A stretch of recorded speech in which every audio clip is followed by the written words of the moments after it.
got the unfortunate task of following as the last speech before meals, so I guess you guys are already biased against me, but so looking forward to a tough crowd. My name is Adam Jackson. At a normal wedding, I'd be called the best man, but at a normal wedding, the bride and groom wouldn't already be married.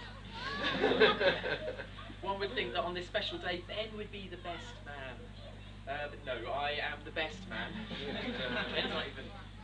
Ben might even be third because there was someone else behind me. Morgan sends his apologies.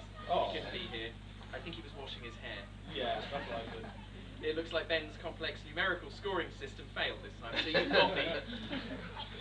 If you're a big fan of Japanese YouTube satire, you'll know me from Rokomaru no Kobo, who used my last Best Man speech, dubbed it over in Japanese and got millions of views. I presume at my expense. I don't know, I don't speak Japanese, but that's actually a true story. I have travelled here from the Far East, I must say. It turns out that meeting some of you today, though, that there is a farer east than Norfolk. But it's good to see some fellow Easterners here with us today. Madel, thank you for coming today. I've heard that it's not easy getting into England. And the fact that there are a solid handful of you who have travelled here, not just across fens but across seas, is a good testament to your love and admiration for this couple. It's also a good way of illustrating some stories about Ben, because to get the visas, as has been mentioned before, Ben literally had to break into the embassy amongst people telling him to go away to get the documents. So yeah, it turns out that it's really easy to break into Middle Eastern British. So well done being here. I must say though, I think some people here may be on MI6 lists, but it'll probably be fine. I don't know if you ever want to leave again, that might be a problem. Traditionally, in many Western countries, my job today is to celebrate the groom, his character, his stories, and his achievements. As an Englishman, encouraging male friends is actually physically impossible, so I will communicate to you through the medium of piss take today. I first met Ben nearly 20 years ago, which is odd because I don't feel old enough to do anything 20 years ago, at the prestigious academic institution of the University of Teesside in the vibrant and friendly northern city of Middlesbrough. None of these words have been true so far. Ben was a funny-looking chap. He had very long, straight blonde hair right down to his bum and looked much like a grizzled version of Legolas from Lord of the Rings. He dressed like a colour-blind wasp that attended a 90s skateboard convention. He really likes the colour orange. Yeah. It's true. But nothing about the way Ben looked was more strange than his behaviour.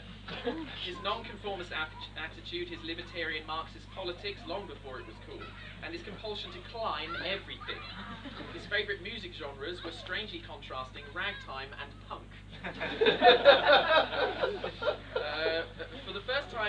For all the time that I've known Ben, he only drinks perfectly clear, a strange see-through fizzy peach drink, and one time in the Dolomites in northern Italy he catered for his expedition by cooking pasta in it. However, they didn't have any clean water, so were forced to marinate it in perfectly clear. It was apparently horrific. So, luckily for you, today, I kept a university at university, so I'll read to you from that today. That was a joke, obviously this isn't my university. So I got to know Ben on Monday the 22nd of September 2003. Many of you were not born then. The only thing left to do, so this is the excerpt, the only thing left to do was to try and climb on some buildings. Obviously I didn't do this, so Ben set me to distract the security cameras. We were basically playing Metal Gear Solid. Wednesday 24th of September. I think Ben is probably my best friend here. He's really cool because he has masses of interesting hobbies, but he also has no sense of self-preservation at all. This is honestly what I wrote 20 years ago. Thursday 25th of September. When they'd gone, Ben and I unscrewed all the number plates on the other students' doors and turned them upside down. That sounds like your idea, not mine. Put the bathroom sign on my door for some reason. It seemed like a good idea at the time. I hope it stays that way. 5th of October, a couple of teenagers threw us fireworks at us. It could have seriously hurt someone. Me and Rick dived into the hedge, Ben just carried on walking without even flinching when it exploded. Ben has always liked climbing up things, falling off things, and running away from things. When he was young, I think I remember this rightly, I wasn't here. He broke a window in the local pub here in Abthorpe and had to scamper across gardens and fences to get away from the ensuing angry mob that spilled out. Wasn't me. I did have to run away, but it actually wasn't me. With friends, he would pelt apples at passing cars until one car turned out to be a police car, which promptly stopped and caused the boys to run. One time he would jump off train carriages onto trampolines in his friend's garden and even built his own half pipe. Yeah. His jobs have usually had something to do with falling or climbing. One day, the university opened a new research building that was covered with helpful metal bars all the way to the top of the 4th floor. This naturally invited a sort of Ben sort. By the time he was 30 feet in the air, 2 angry security guards came out and shouted that they were going to kill him. Ben quickly control fell and sprinted off. The next day, he was summoned to the University Mental Health Wellbeing Service.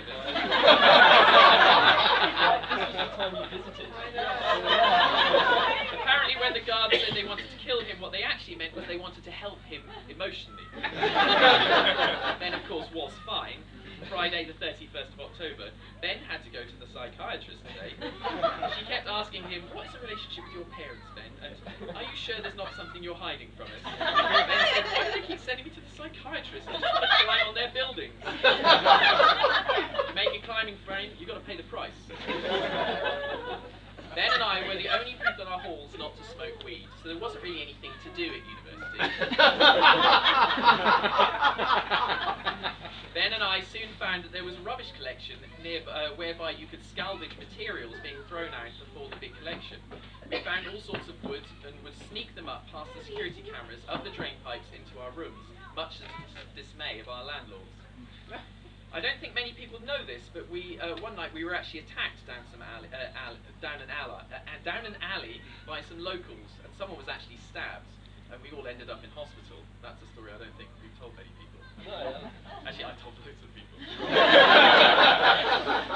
January the 11th, 2003. I stayed in Ben's room because I felt I owed it to him. He had the chance to run, and did, but only for a second before he came back into the fray where we all were, even though it wasn't wise to do so. So I slept for a couple of hours on his top floor he'd built in his room. That's another story. And all I had was my coat for a pillow and what I was wearing that evening. Later that night, we all sat in Ben's room, talking till about 5 in the morning. During this time, Rick fell asleep on Ben's bed, so Ben drew a perfectly accurate penis on his forehead, which Rick did not notice until the next day. You look really close. Still haven't noticed. You can still see it to this day. I mean, that's what it said. I don't remember that. That's what it said in the diary. 2 things have been known to band men together like no other bond. One is the horrors of war, and the other is the even greater horrors of living in Middlesbrough. Ben's mischief, however, was to test that bond, February the 12th. Ben just managed to staple 3 very important things together: my research methods coursework, my application to run the student union, and a packet of cheese.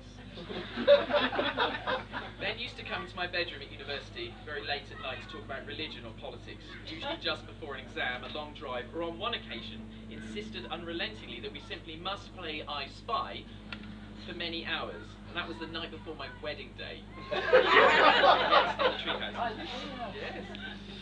By the end of the first year of university, Ben could knock on my door and have let himself in by picking the lock, and be on the sofa before I could get up and get to the door. I eventually developed countermeasures to get rid of him. I would keep a large bag of sugar beside my computer, so that he could be paid to go away and dessert spoons of sugar poured directly into his hands. But if any of you have ever had ants in the house, or have had dealings with the mob, you'll know that this tactic doesn't work for long before they just keep coming back for more sugar.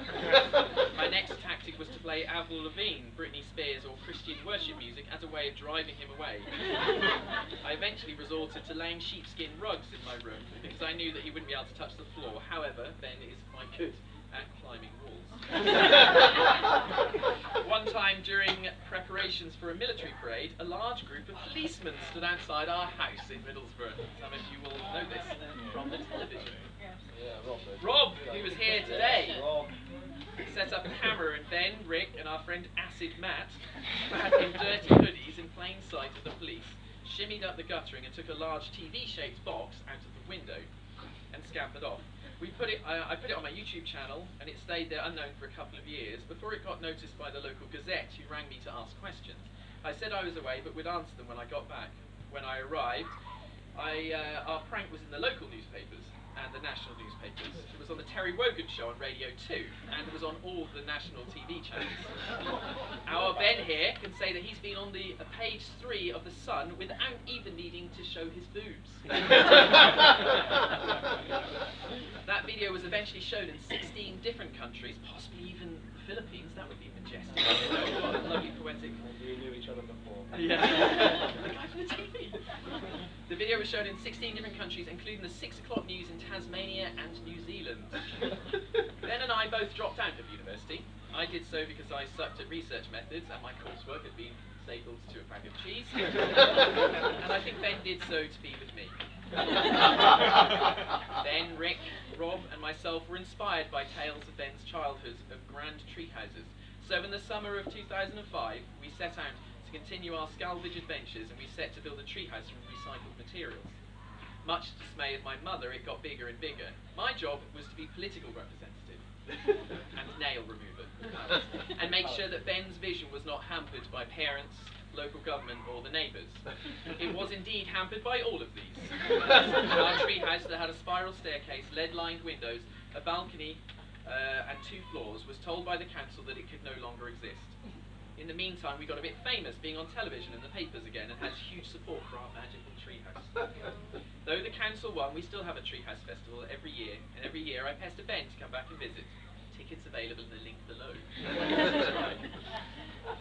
Ben once went on to work for a treehouse building company, and then eventually moved out to the Middle East to show people how to climb like a psychiatric patient. Alarmingly true. Let me get this drink. There he met Adele. Ben mentioned in a text message to me that he was getting married. And it was just one line, and I missed it. A few months later, mutual friends mentioned the wedding, and I only discovered it when I scrolled up. Ben was technically already married, at least in some countries, when COVID cancelled the last day. But now he is here with Mabel, who I have only met today, as many of us have. To have landed my friend Ben, I know you must be very kind, intelligent, adventurous, patient, tolerant, endurant, patient, and long-suffering. So I ask you to look after my extraordinary friend Ben, who has survived this world of high buildings, deep jungles, and constraining bureaucrats. In my culture, Church of England, it's customary to offer a blessing, something Ben will no doubt disapprove of, but I'm the best man. So I bless you, Ben and Adele, with many future adventures. I bless your home with laughter, your bank accounts with abundance, your travels with favourable winds, your businesses with success, and your sex life with complaints from neighbours. I wish you both all the best, and let us now join in a toast to the new Mr. and Mrs. Ben and Adele Robbins.